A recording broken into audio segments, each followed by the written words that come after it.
กับสบายดีและสวัสดีเด้อพ่อแม่พี่น้องFCกันเบิดทุกคนเนาะเพราะว่าสิอยู่ภายในและก็ต่างประเทศกันยินดีต้อนรับเข้าสู่ช่อง YouTube ของแม่สมหวังชาแนลโดยมาพบมาพอกับแม่สมหวังวันนี้ก็ได้เดินทางมาทางบ้านสาวโสดอีกคือเก่าเนาะทุกคนโดยกระเซิงสาวโสดคนนี้กับแม่สมหวังก็เคยมาถ่ายอยู่เนาะทุกคนโดยตอนนี้แม่กับสมหวังก็ได้มาฮอดเฮือนฮอดซานของบ้านสาวโสดเป็นทีเรียบร้อยแล้วเนาะทุกคน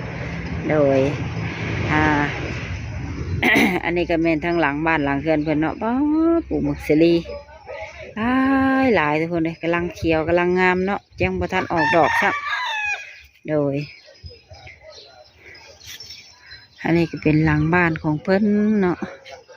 โอ้ใกล้กับวัดอีกแล้วทุกคนเลยเป็นเฮือนไก่ติดวัดเนาะอันนี้ก็เป็นเฮือนสาวโสดเพิ่นเนาะทางหลังบ้านเฮือนสาวโสดเพิ่นลืมไงสว่างก็ได้มาเปิดคลิปอยู่นี่เนาะทางว่า ภาพใดพระจ่าใดว่าบ่ม่วนว่าบ่คล่องก็ต้องกราบขอโทษขออภัยหลายๆเด้อทุกคนเด้อโดยตอนนี้ก็แม่นอยู่หลังบ้านสาวโสดเพิ่นเนาะทุกคนมีไก่มีงัวมีแบ่หลายเนาะไปตาเบิ่งโดยตอนนี้ก็มาหอดเฮือนสาวโสดเพิ่นแล้วทุกคนส่วนชื่อเสียงเฮียงน้ำเพิ่นจังใดนั่นแม่สว่างก็เคยมาสัมภาษณ์เพิ่นอยู่นี่ก็ได้มาสัมภาษณ์ตื่มอีกเนาะถามว่าภาพใดว่าจาใดว่าบ่ม่วนว่าบ่คล่องก็ต้องกราบขอโทษขออภัยเด้อทุกคนเด้อเนาะโดยก็โอเคบ่เป็นเพื่อบ่เป็นการซักซ่าเสียเวลาเฮาก็ไปไปลมกับสาวโสดเพิ่นไปอัปเดตเบิ่งสาวโสดเพิ่นก่อนเนาะทุกคนโดยสบายดีโดยมื้อนี้ก็เปิดภาพมาก็อยู่ทางเฮือนสาวโสดเพิ่นนี่คือเก่าเนาะ เป็นจังไดครูมีคองนะบ่บ้านในเมืองหมู่เลยบ่เนาะ เดือนสองก็เข้ามาแล้วเนาะแม่นยังสดคือเก่าเดือนคู่ไว้ได้ดีได้หมู่นี่แต่งดองแซวเลยเนาะเลย เป็นจังไดตอนเปิดใจไปเทื่อก่อนบ่มีคนของใจบ่หรือว่าจังไดก็จักสิว่าได้มันบ่ได้ถึงว่าคนครองใจก็คุยเลยคุยแบบเบิ่งอิหยังก็ไปซื้อเขาจะก็ยังบ่ได้เป็นเป็นแฟนนี่สิล่ะแบบคุยกันประมาณนั้นแหละเขาก็เงียบไปเงียบไปก็โดนเติบเลยจนขีดจังมาเปิดใหม่นี่นะ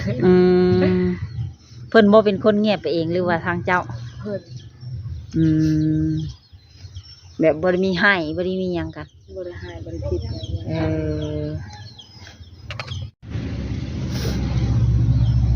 ก็อันทางเพิ่นบ่หายไปเองหรือว่าทางเจ้าทางเพิ่นแบบหลังจากที่เพิ่นเงียบไปเจ้าก็แบบบ่ได้เซตนำบ่หรือว่าแบบก็เสร็จก็นำก็โทรแต่เพิ่นบ่ตอบรับแบบบ่เบิ่งบ่อ่านเลยนะเนาะบ่ฮู้ว่าเพิ่นหายไปแบบใดเนาะหรือว่ามีคนใหม่บ่หรือว่าเจ็บป่วยหรือว่าตั้งอยากเลิกสิก็บ่ฮู้เลยเนาะบ่ได้ผิดอีหยังกันเด้ไปคุยกันดีๆหรือว่าเพิ่นลอยเมียมาล้มบอกแบบนี้เฮาก็บ่ฮู้เนาะตามที่คุยกันนี่ก็ส่งเพิ่นสิโสดอยู่แล้ววะคบกันโดนเติบเนาะก็ตั้งแต่เปิดใจแล้วก็เราเพิ่นได้เงียบไปประมาณ2 เดือนหลังนี่ทางเจ้าเองนี่ก็แบบบ่ได้คบหลายคนนะมีแต่เพิ่นคนเดียว เวลาเพิ่นหายไปแล้วก็ถือว่าแล้วเลยจ้ะ สัมป้าอยู่กลางป่าเลยแล้วเนาะ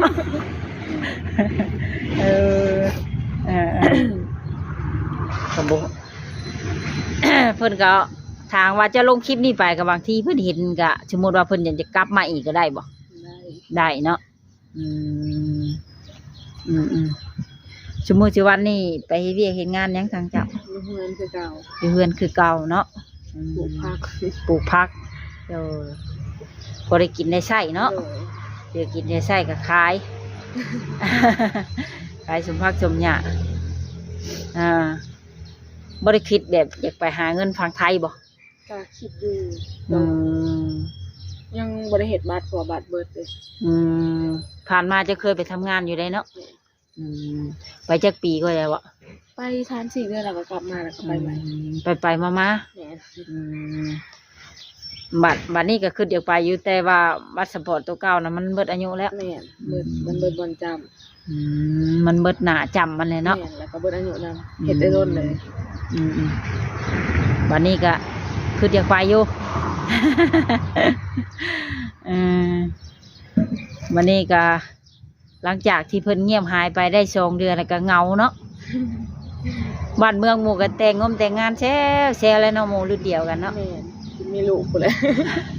เวลาไปร่วมงานหมู่ก็คิดอยู่บ่ ก็คิดอยู่ คิดอยากได้เป็นของตัวเองเนาะแบบเฮาก็อายุหลายซำนี้แล้ว แม่น ผู้บางคนหมู่รุ่นเดียวกันมันมีเฮาลูกบาด ลู นี้ ก2ลูก3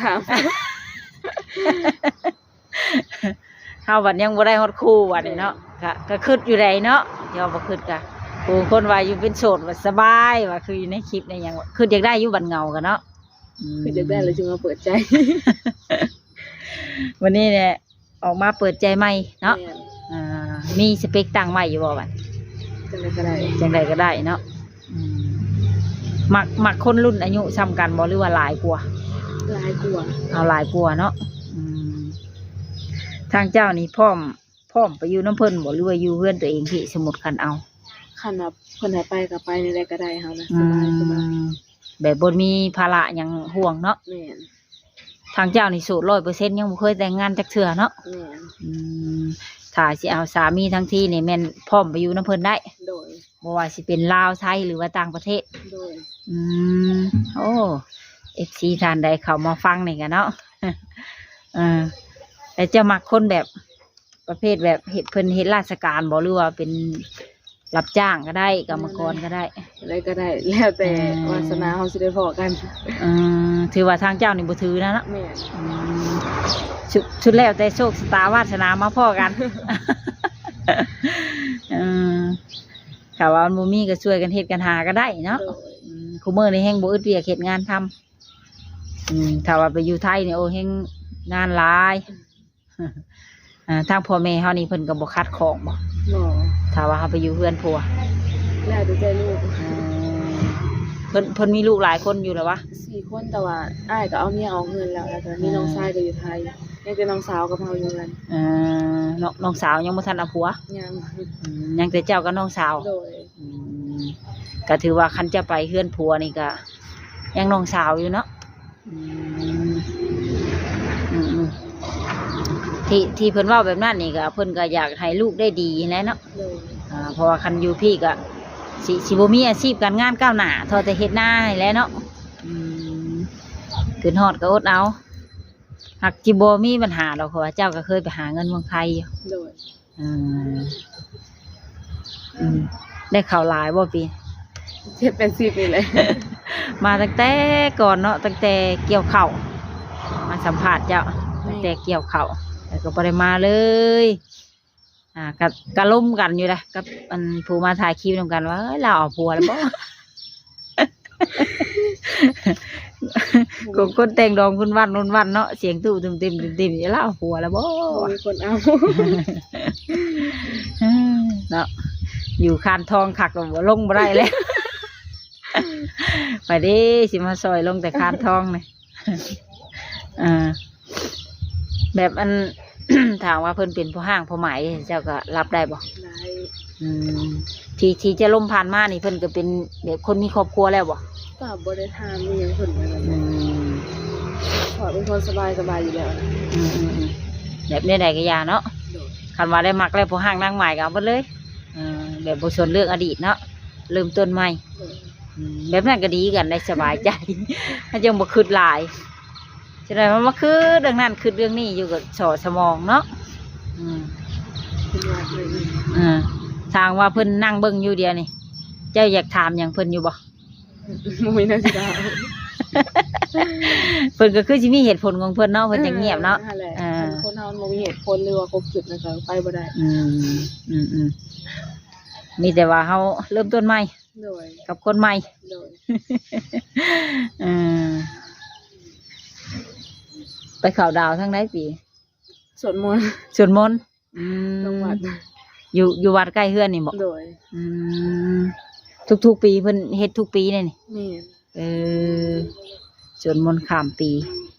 คนหลายอยู่บ่ หลายอยู่ก็จะมาหลายบ้าน บ้านอื่นก็มา บันทีอาจารย์ประมาณโนนสว่างใครจะ อื หามาเบิ่ง ม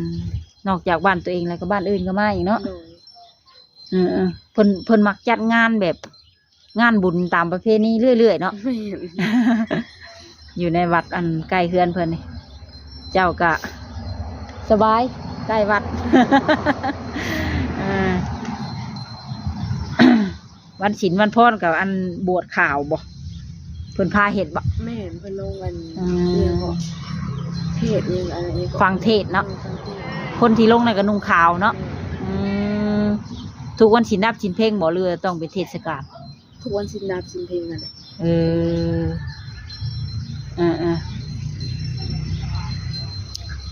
เกี่ยวมาหัวใจให้ก่อนบันเนาะ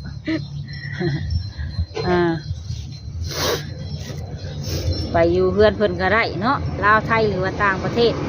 ทางเจ้านี่ก็มีช่องทางติดต่ออยู่บ่มีทางไหนแน่ ทางเฟซไลน์แอป สามช่องทางเลยเนาะทาง Facebook ก็ได้ ทางไลน์ก็ได้ โดย ทางเบอร์ก็ได้ โดย อืมอีกตามแต่ สะดวกทางใดก็ได้ เลือกเอาเลยเนาะ โดย อืม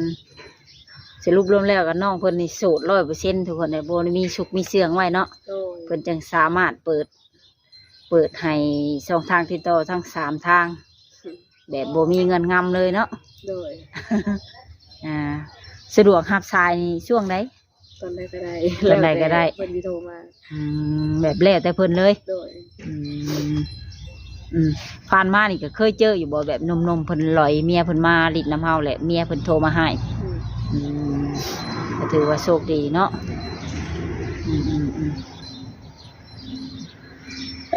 ผู้บางคนว่าเปิดใจไปว่าถือเพิ่นลอยเมียมาโทรมาหาอะไรบัดเมียเพิ่นโทรมาให้แล้วบัด บ่เคย ยังบ่เคยเนาะ โดย ไปเฮ็ดงานอยู่ไทยนี่จังหวัดใดจะไปเฮ็ดตะกี้ อยู่บางบัวทอง อยู่บางบัวทองเฮ็ดงานห้านอาหารบ่ โดย ได้กินแซ่บนุ่งอุ่นเนาะ ได้ยินคนว่าไปเฮ็ดงานอาหารนี่เลือกกินว่าบ่ ก็แล้วแต่ผู้สิมากกันแหละ เอาคันบ่มักก็ซื้อกินอย่างอื่นห้านอื่นบ่มักข้าวเหนียวปิ้งไก่ก็ซื้อแลนซื้อห้านอื่นหมดแล้วเนาะหากินได้อยู่เนาะ โดยไม่ได้ก็ได้ อยู่ในเรือนเจ้านี่ไผเป็นคนแต่งอยู่แต่งกิน เฮา เจ้าเลย แล้วแต่นะถ้าทำเห็ดอะไรก็เห็ดหลักๆ ซอยกันเนาะ หลักๆก็เฮาเลย สรุปแล้วนี่คันแม่นมีครอบครัวนี่เจ้าก็สามารถเป็นแม่เฮือนได้เลยเนาะเพราะว่าเรื่องทำอาหารเพิ่นทำเป็นทุกอย่าง ตามภาษาบ้านเฮาเลยเนาะ โดย อาหารที่บ้านเพิ่นเฮาก็บ่เป็นปานใด ว่าตามอาหารที่เฮาเคยกินนี่เฮ็ดได้เบิดเนาะ โดย แกงไก่แกงหน่อไม้ตำมะฮงลาบเท่าเลยเนาะ ตอนนี้อยู่เฮือนมีแต่คนตอน มี3 คน พอแต่เจ้ากับน้องกับแม่ แม่น โทษเด้อพอเจ้าเสียไปเนาะเจ้าว่าตอนนั้น แม่น เสียไปได้จักปีแล้ว 5 ปี แม่ก็ยังบ่มีครอบครัวใหม่เนาะ งาน เพิ่นก็คือว่ายังบ่ได้ทันเฒ่าปานใดเนาะ 5ก็40 ก็ถือว่ายังหนุ่มอยู่เด้คันเพิ่นอยากเอาใหม่อีกก็ได้เนาะ โดย เพิ่นยังคิดน้ำผัวเพิ่นอยู่บ่หรือว่าแนวใด อยากเป็นอยู่เฮือนตัวเองบ่เนาะก็มีหยังอยากฝากถึงหนุ่มๆที่เพิ่นสิเข้ามาใหม่อยู่บ่ บ่มีบ่ โดย อย่าว่าให้เข้ามาด้วยความหวังดีบ่ต้มบ่ตัวประมาณนี้ ก็แล้วแต่นะ แต่ผู้สิเขามาคงคิดอะไรก็ เป็นคนแบบง่ายๆจ้ะเนาะ โดย ปกติเป็นคนใจร้อนบ่หรือใจเย็น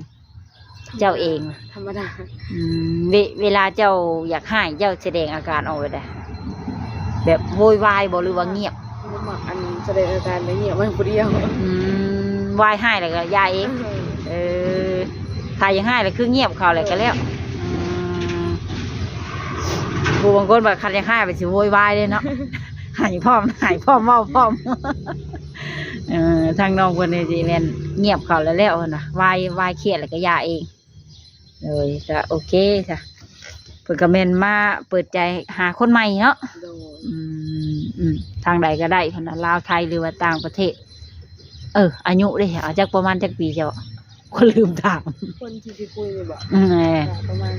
30ขึ้นไปอะไร 30ขึ้นไปหาจักเท่าไหร่ แล้วแต่ตัวใดก็ได้